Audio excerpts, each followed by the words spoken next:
আসলে যখন মানুষের পিঠটা দেয়ালে ঠেকে যাবে তখন কিন্তু সে অল্টারনেটিভ একটা চিন্তা ভাবনা করবে। আমাদের দেশটাতে কিন্তু আমরা অভিভাবকহীন, সবাই বিজনেস করবে, কেউ লস করে বিজনেস করবে না, কিন্তু সেটা আমরাও জানি। কিন্তু মনে করেন একটা প্রোডাক্টের দাম বাড়ার কারণে ফিডের দামটা বাড়বে, এটা কতটুকু বাড়া উচিত এটা তো নীতি নির্ধারণ থাকতে হবে। আমার ইচ্ছা মতো তো আমি জিনিসপত্রের দাম বাড়াইতে পারবো না। বর্তমানে আমাদের দেশে তাই হচ্ছে। দেখেন কোনো চ্যানেলে কিন্তু আজ পর্যন্ত দেখেন যে লস হিসাবটা কিন্তু আসে না। এইটা কিন্তু জিনিসটা অত সহজ না, টাকা থাকলেই হবে না, এটাতে একটা ভালো লাগা থাকতে হবে। এই প্রাণীগুলো, ওই অবুঝ প্রাণীগুলোকে ভালোবাসতে হবে, যে ভালোবাসবে সেইখান থেকে বেনিফিটেড হবে। এইটা আল্লাহ প্রদত্ত বলবো একটা আলাউদ্দিনের চেরাগ, এইটার শেষ নাই। আসসালামু আলাইকুম সুপ্রিয় দর্শক, আমাদের সাফল্য কথা নিয়মিত পর্বে আপনাদের সকলকে স্বাগত জানাচ্ছি। দর্শক বন্ধুরা, আজকে আমরা চলে এসেছি আমাদের রংপুর সিটি কর্পোরেশনের 9 নং ওয়ার্ডের কাসনা গ্রামে। দর্শক, আজকে একজন উদ্যমী উদ্যোক্তার একটি ডেইরি খামারে এসেছি। এটি হচ্ছে মাহির ফয়সাল ডেইরি ফার্ম। এই ফার্মের উদ্যোক্তা হচ্ছেন সাইদ ভাই। তিনি কর্মজীবনে পড়াশোনা শেষ করে অন্য পেশার সাথে জড়িত না হয়ে গবাদি পশুর প্রতি ভালোবাসা থেকে একটি ডেইরি খামার গড়ে তুলেছেন। শুরুটা মাত্র 2টি গরু দিয়ে খামার শুরু, তার পরবর্তীতে পর্যায়ক্রমে একাধিক গরু হয়েছে এই খামারে, এবং এখনো তার খামারে প্রায় ছোট বড় সব মিলে 25টির মতো গরু রয়েছে। এছাড়াও এখানে কিছু দেশি ছাগল রয়েছে, এগুলো লালন পালন করতেছেন, এবং পাশাপাশি তিনি একটি ভেটেরিনারি দোকান রয়েছে, তার এই ব্যবসা পেশার সাথে রয়েছেন। আজকে আমরা উদ্যোক্তা সাইদ ভাইয়ের সঙ্গে কথা বলে জানার চেষ্টা করব কত বছর আগে ডেইরি খামারে আসলেন, ডেইরি খামার কতটা লাভজনক, কিভাবে এই খামারটি ম্যানেজমেন্ট করতেছেন, কি কি রোগ ব্যাধি রয়েছে, এবং তার এখানে যে দুধের গাভীগুলো রয়েছে সেগুলো কেমন দুধ দিচ্ছে, এই দুধগুলো কোথায় বিক্রি হচ্ছে, বর্তমান বাজারে কেমন দামে বিক্রি করতেছেন, সেই সাথে রোগ ব্যাধি, খাদ্য ব্যবস্থাপনা, এই বিষয়গুলো জানার চেষ্টা করব। এবং সাইদ ভাই কিন্তু আমাদের রংপুর বিভাগের একজন ডেইরি অ্যাসোসিয়েশনের জয়েন্ট সেক্রেটারি। তো সেক্ষেত্রে তার কাছ থেকে আমরা জানার চেষ্টা করবো আমরা যারা গবাদি পশু পালন করতেছি আমাদের কোন ধরনের সাবধানতা অবলম্বন করা দরকার, বা খামারটি কিভাবে ম্যানেজমেন্ট করলে আমরা সেখান থেকে লাভের অংশটা বাইর করতে পারবো, এই বিষয়গুলো জানার চেষ্টা করবো। আশা করি পুরো প্রতিবেদন জুড়ে আপনারা আমাদের সাথে থাকবেন। আমরা জানার চেষ্টা করবো উদ্যোক্তা সাইদ ভাইয়ের মাহির ফয়সাল ডেইরি খামারের বিভিন্ন বিষয়। চলুন শুরু করা যাক।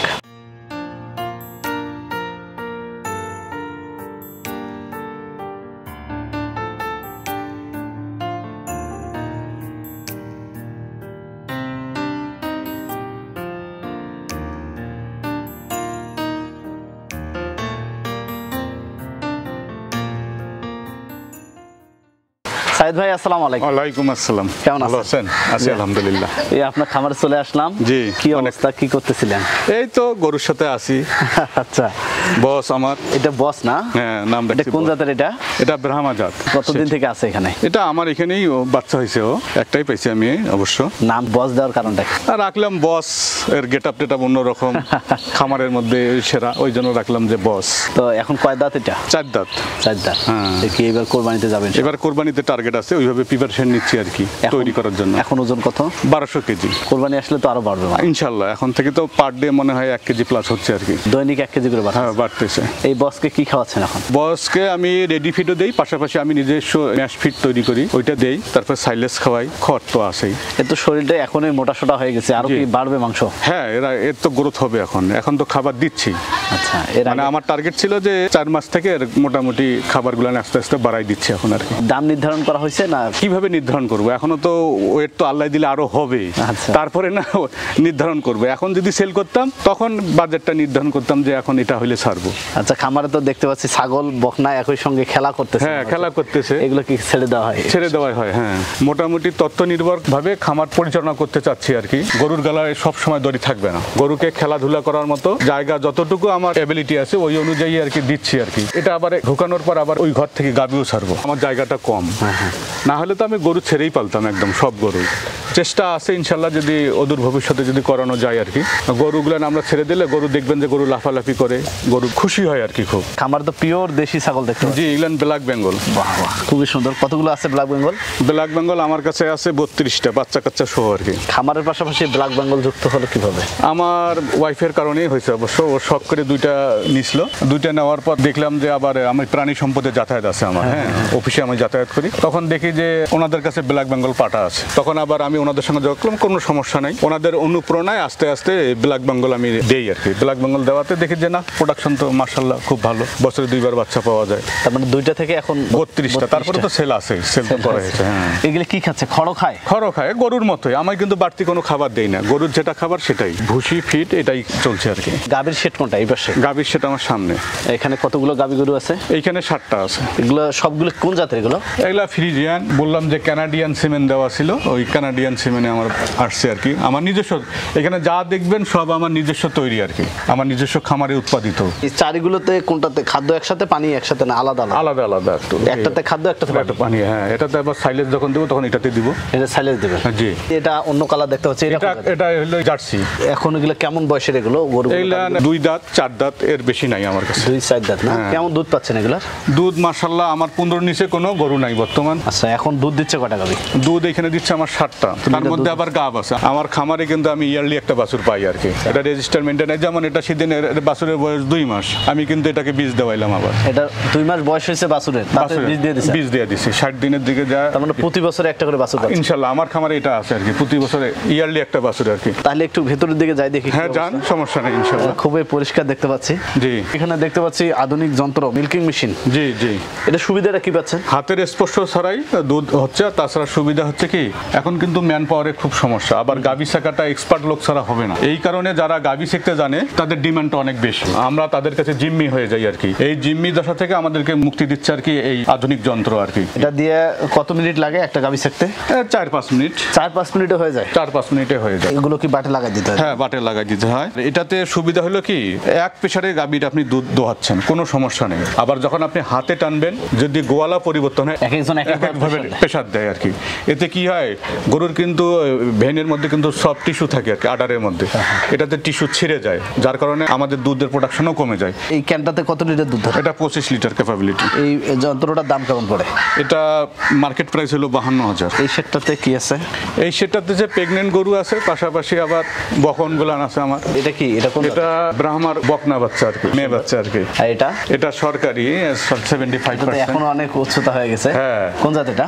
এটা সরকারি 75%, এটাও ফ্রি। Holstein Friesian? জি জি। বয়স কত মাস? বয়স এটার 11 মাস।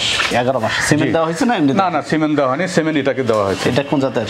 এটা যে কানাডিয়ান সিমেন্ট ছিল, সেইটারে বকনাই দুইটা আর কি। কত মাস হলো সিমেন্ট দিয়েছেন এটাতে? এটা সিমেন্ট দেওয়া হলো 1 মাস প্লাস আর কি। 17 তারিখ দিছি, আজকে হলো আপনার 23 তারিখ। তাহলে খামারে মোট এখন গরু কয়টা? বাছুর টাছুর সহ আমার 25টা। এই যে একটাই গরু পাবেন আমার কাছে দেশি, এটাও আমার ওয়াইফের কারণে আর কি। ও একদম হাড্ডি ছিল, এইটার মধ্যে হাড় ছিল গরুটার মধ্যে, ও নিচে বিক্রি করে দেবে। তখন আবার আমার কাছে আসার পর আবার গরুটা হিটে আসলো, তখন আবার এই যে লাভার বয় আর কি, এটা 14 তারিখ হয়েছে, ওই জন্য রাখছি লাভার বয়, ও ব্রাহ্মা আর কি।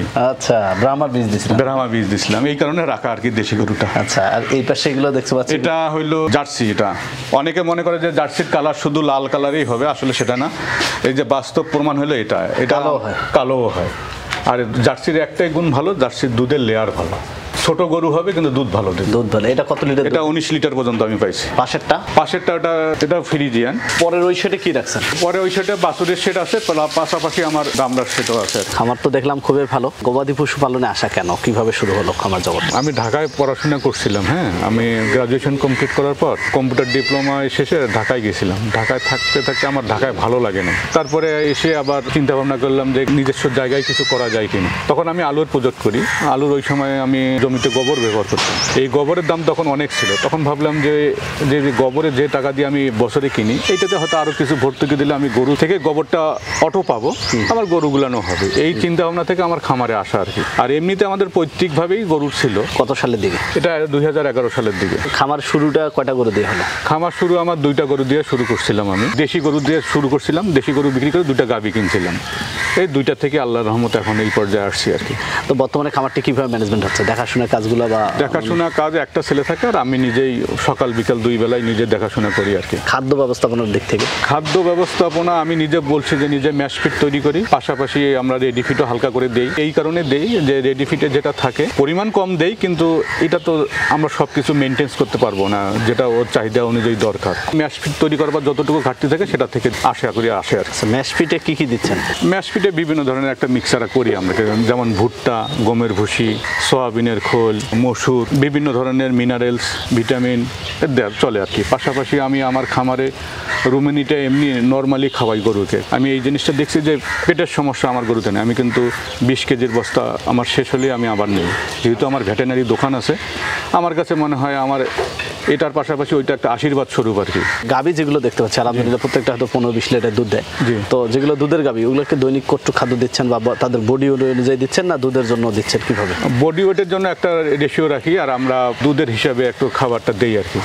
আর আমরা পারতপক্ষে চেষ্টা করি সাইলেজ আর ঘাস দিয়ে কাভারেজটা বেশি দেওয়ার আর কি। বর্তমান সময় আমরা দেখতে পাচ্ছি যারা ডেইরি ফার্ম করতেছে তারা অনেকেই সাইলেসে আসতেছে, সাইলেস ব্যবহার করতেছে।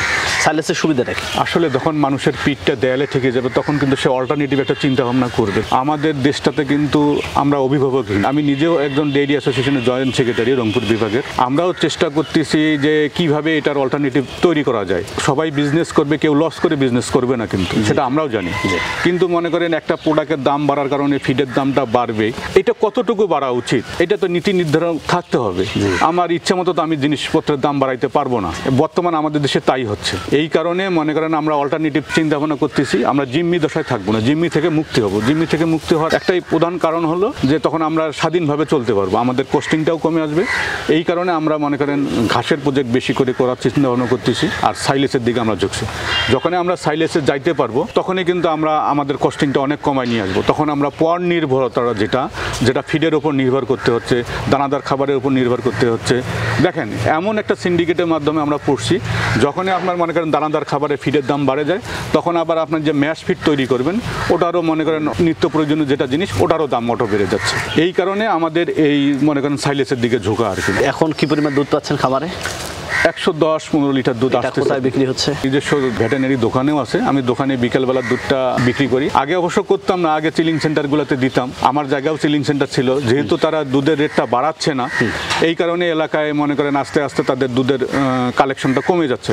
এই কারণে এখন সেন্টার কিন্তু আমার এখানে নাই, কারণ ওই যে আমরা লস করে আর কতদিন দিব। সকালবেলার দুধটা আমার মিষ্টির দোকানে দেই আর বিকেলবেলার দুধটা আমি আমার নিজস্ব দোকানে বিক্রি করি। আশেপাশের লোকেরা নিয়ে যায়? হ্যাঁ নিয়ে যায়। যে দামে এখন বর্তমানে বিক্রি করতেছেন এতে কি আশানুরূপ দাম পাচ্ছেন কিনা? বা না, আশানুরূপ আল্লাহর রহমত টিকে থাকা যাবে আর কি। এটা না করতে পারলে যদি আমরা নিকারিকে দিতাম বা আমরা যদি বিভিন্ন প্রাইভেট সেক্টরে যারা কালেকশন করতেছে তাদেরকে দিতাম তাহলে কিন্তু আমরা টিকে থাকতে পারতাম না। তাদের রেটটা তো ফ্যাট অনুযায়ী যদি আমি দুধ দিতে যাই তাহলে আমার 30 টাকা, 31 টাকা, 32 টাকা এটা সম্ভব না। আচ্ছা সাইদ ভাই, আপনার কাছে দুইটি বিষয় জানতে চাবো। আপনি হচ্ছে নিজেও একজন খামারি, আবার পাশাপাশি আমাদের রংপুর বিভাগের ডেইরি অ্যাসোসিয়েশনের সাথে আপনি জড়িত আছেন। তো এখান থেকে বলবেন যে এই যে ডেইরি খামার যারা করতেছে, দুধের গাভী পালন বা মোটা তাজাকরণ বলেন, লাইভ স্টক সেক্টরে যে বিষয় নিয়ে যারা কাজ করুক না কেন, আমরা সবসময় শুনে থাকি ডেইরি খামারে কিন্তু অনেকের লসের দিকটা বেশি আসে। তো এই ধরনের কি কি প্রতিবন্ধকতা দেখতে পাচ্ছেন এবং এই প্রতিবন্ধকতাগুলো ওভারকাম করার উপায় কি, কিভাবে খামারিরা নিজেকে প্রস্তুত করবে বা কিভাবে খামার ম্যানেজমেন্ট করবে, এই বিষয় থেকে কিছু বলবেন? আপনারা নিজস্ব একটা ইউটিউব চ্যানেল আছে কিন্তু দেখেন, কোনো চ্যানেলে কিন্তু আজ পর্যন্ত দেখেন যে লস হিসাবটা কিন্তু আসে না। এইটা কিন্তু জিনিসটা অত সহজ না, আপনাকে জানতে হবে। যার যত ম্যানেজমেন্ট ভালো সে কিন্তু প্রফিট করবে। যেমন দেখেন আমার খামারে আমি বছরে একটা বাছুর পাই, তার মানে কি বছরে যে খামারে একটা বাছুর হবে সে খামারে কিন্তু লসে থাকবে না। গরুর মূলত মেন রোগ হলো খুরা রোগ। এটা খামারিদের মনে করেন জানার অভাবের কারণে হয়। আর একটা জিনিস কোনটা, আমাদের বাংলাদেশে মোটামুটি এখন কিন্তু ভ্যাকসিনেশন হচ্ছে। যদি ইন্ডিয়ান গরু না আসতো তাহলে বাংলাদেশে কিন্তু খুরা রোগটা থাকতো না। মোটামুটি সবাই এখন খুরার ভ্যাকসিনেশনটা করে আর কি। আর সবচেয়ে বড় ঘটনা হয় কোনটা, ম্যাক্সিমাম খামারিরা কি করে রেজিস্টার মেনটেন করে না। মনে করেন আজকে আপনি দিলেন, এই ডোজটা হবে আবার 6 মাসের মধ্যেই, 6 মাস প্লাস করা যাবে না, কিন্তু 6 মাসের আগেই দিতে হবে। এই জিনিসটা যারা মেনটেন করবে তাদের কিন্তু মনে করেন এই একটা প্রধান রোগ গরুর এটা কিন্তু থাকবে না। যেমন আমার খামারে ইনশাল্লাহ এই পর্যন্ত আমি খুরা রোগ পাই নাই আর কি। তারপরে গাভী গরুর আর কি আর একটা প্রধান রোগ হলো ম্যাস্টাইটিস। গরুর আডারটাই কিন্তু মেইন সম্পদ আর কি। তাই এইটা মনে করেন প্রিভেন্টিভ হিসেবে অনেক কিছু জিনিস দেওয়া যায় আর কি, যদি খামারি সজাগ হয়। আমাদের তো অভ্যাস কোনটা বুঝছেন, আগে অসুখ হবে তারপরে ট্রিটমেন্ট হবে। আসলে এই জায়গায় কাজ করতে হবে না, আপনার যাতে অসুখ না হয় আপনাকে সেই ব্যবস্থাপনা করতে হবে। এখন মনে করেন জীবাণুনাশক আপনার ফার্মে আপনি ব্যবহার করবেন, যদি আপনার খুব কষ্ট হয় সপ্তাহে অন্তত একবার জীবাণুনাশক যাতে খামারে ব্যবহার হয় এইটা জিনিস সজাগ রাখতে হবে। তাইলে কি সাব ক্লিনিক্যাল অবস্থা যে ভাইরাসগুলো থাকবে আপনার থাকবে না। কিন্তু অনেক সিমটম থাকে, অনেকে লোকের উপর নির্ভর করে, তো যার কারণে মনে করেন দিচ্ছি এটা কিন্তু না। ম্যাস্টাইটিস এমন একটা রোগ আপনার মনে করেন প্রতি সেকেন্ডে আর ব্যাকটেরিয়া গ্রো করবে আর কি। এই জন্য যখনই আপনি টের পাবেন তাৎক্ষণিক ট্রিটমেন্ট করতে হবে। যারা এই ব্যবস্থাপনাগুলো নেবে, যেমন আমার খামারে মোটামুটি এখন নির্মূল বলা চলে যে ম্যাস্টাইটিস নির্মূল। ম্যাস্টাইটিস আমি কী জিনিস এখন আমার বুঝি না। যখন আমি প্রথম খামার শুরু করি তখন দেখেন আমার গরুর ডেলিভারি করার জন্য ডাক্তার লাগতো, 3-4 জন লোক নিয়ে টানা হাসরা করে বাইর করতাম। কিন্তু এখন দেখেন আল্লাহর রহমত আর কাউকে লাগে না। আর একটা প্রচলন আছে, আমরা গরুর বাচ্চা হওয়ার পর কিন্তু খাবারটা বাড়াই দিই। এখন আমার ঠিকই ওইটা না, আমি 7 মাস যখন গরুর বয়স হয় তখন থেকে গরুর খাবারটা বাড়াই দেবো, পাশাপাশি যে জিনিসগুলো দেওয়া দরকার। সবচেয়ে বড় ঘটনা কি, আপনার তথ্য নিতে হবে। এখন কিন্তু অনেক আপগ্রেড, অনেক কিছু আসছে। আপনি যদি এই তথ্যগুলো না নিতে পারেন তাহলে কিন্তু আপনি এই প্রতিযোগিতামূলক খামারি ব্যবস্থাপনায় আপনি কিন্তু টিকে থাকতে পারবেন না। আমাদের কিন্তু পরিধিটা খুব একটা বেশি না। আমাদের সঙ্গে যাদের যোগাযোগ আছে আমরা কিন্তু সবাই ডিসকাস করি যে কিভাবে কি করা যায়। আমি একটা জিনিস ব্যবহার করলাম, ভালো রেজাল্ট পাইলাম, ওইটা কিন্তু আমরা থ্রো করি যে এইটা এইভাবে করলে এই কাজটা করলে কিন্তু রেসপন্স ভালো পাওয়া যায়। যারা যোগাযোগ করে তাদের সঙ্গে নাই আপনি করবেন, যারা যোগাযোগ করে না তাদের সঙ্গে তা পারা যাবে না। এইখানে আপনাকে আগাই আসতে হবে। আপনার পেটের ব্যথা, আপনাকে এই ওষুধ খাইতে হবে, আমি খাইলে হবে না। কিন্তু এই জন্য আমার খামারি ভাইদের প্রতি একটাই আকুল আবেদন যে আপনার অধিকার আপনাকে আদায় করে নিতে হবে। প্রতিটা খামারি ভাইদের প্রতি অনুরোধ, আপনারা সজাগ হন। আপনারা যার যার জায়গায় থেকে যে অ্যাসোসিয়েশন আছে তাদের সঙ্গে যোগাযোগ করেন। একসঙ্গে যখন সবাই মিলে আওয়াজ করব তখন কিন্তু এই আওয়াজটা অনেক দূর পর্যন্ত যাবে আর কি। এই খামার জগতে এসে ব্যক্তিগতভাবে যেহেতু অন্য পেশায় যাননি, কতটা লাভবান হয়েছেন বা আর্থিকভাবে কতটা পরিবর্তন এসেছে এই খামার থেকে আপনি যদি একটু বলেন। টাকা থাকলেই হবে না, এটাতে একটা ভালো লাগা থাকতে হবে। এই প্রাণীগুলো, ওই অবুঝ প্রাণীগুলোকে ভালোবাসতে হবে। যে ভালোবাসবে সেইখান থেকে বেনিফিটেড হবে। এইটা আল্লাহ প্রদত্ত বলবো একটা আলাউদ্দিনের চেরাগ, এইটার শেষ নাই। আপনাকে ওইভাবে চিন্তা ভাবনা করে আগাইতে হবে। শুধু আমি দেখলাম খালি লাভ আর লাভ ওইভাবে হিসেবে করলে কিন্তু হবে না। এখানে কিন্তু আবার ভালো মন্দ দুই ধরনের লোকেই আছে। এখানে মন্দ লোকের পরিমাণটাই বেশি। আপনি একটা গাবি কিনতে যাবেন, মানে এমন সিন্ডিকেট, আপনি যদি না চেনেন তাহলে আপনার ওই কিনতেই আপনি শেষ। দেখা যাবে আপনি একটা গাব গরু কিনে নিয়ে আসছেন, দেখা যাবে 2টা বাটের দুধেই বের হচ্ছে না, পরে ওইটাকে কসাইকে দেওয়া ছাড়া, কাটা মাল ছাড়া কোনো বুদ্ধি নাই। এই জন্য সঠিক লোক আপনাকে জানতে হবে। এগুলো নিয়ে ভবিষ্যতে চিন্তা কি? ভবিষ্যতে চিন্তা ভাবনা আছে আরও কর্মসংস্থান সৃষ্টি তৈরি করার মানুষের জন্য। আমার গোবরটা নিয়ে একটু আমরা কাজ করতে চাচ্ছি। আমার এক ভাই আছে, ওনার পরামর্শে দেখি যদি আল্লাহ রহমত করে ওইখানে হয়তো 2-4টা মহিলা মানুষের কর্মসংস্থান সৃষ্টি হবে। পাশাপাশি আমার খামারটাকে আরও বাড়ানোর চিন্তা ভাবনা আছে আধুনিকভাবে। কিন্তু আমি খামার বাড়াবো কিন্তু আধুনিকভাবে, প্রযুক্তি ব্যবহার করে, ইনশাআল্লাহ, যাতে কম খরচে অধিকভাবে উৎপাদন করা যায় আর কি। সাইদ ভাই, আপনাকে অসংখ্য ধন্যবাদ জানাচ্ছি আমাদের মূল্যবান সময় দেওয়ার জন্য।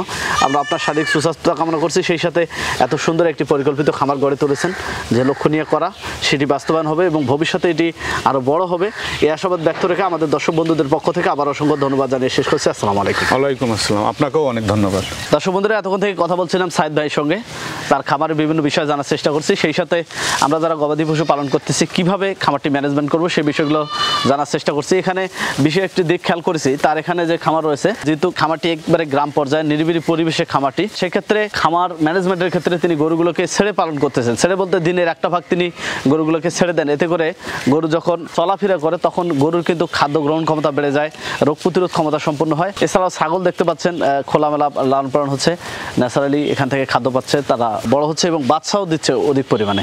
তো আমরা জানার চেষ্টা করছি তার এই খামারটি কীভাবে ম্যানেজমেন্ট হচ্ছে, কী কী ব্যবস্থাপনা গ্রহণ করতেছেন এবং রোগব্যাধি এই বিষয়গুলো। এছাড়াও আমরা সবসময় আপনাদের বলে থাকি খামার করতে গেলে আপনার বাসস্থান, খাদ্য ব্যবস্থাপনা, রোগব্যাধি এই বিষয়ে সচেতন হতে হবে। এই বিষয়গুলো নিয়ে গুরুত্বপূর্ণ কিছু ইনফরমেশন আমরা জানার চেষ্টা করছি। দর্শক বন্ধুরা, এই ছিল সাইদ ভাইয়ের তৈরিকৃত ডেইরি খামারের বিভিন্ন বিষয় নিয়ে আমাদের আজকের এই প্রতিবেদন।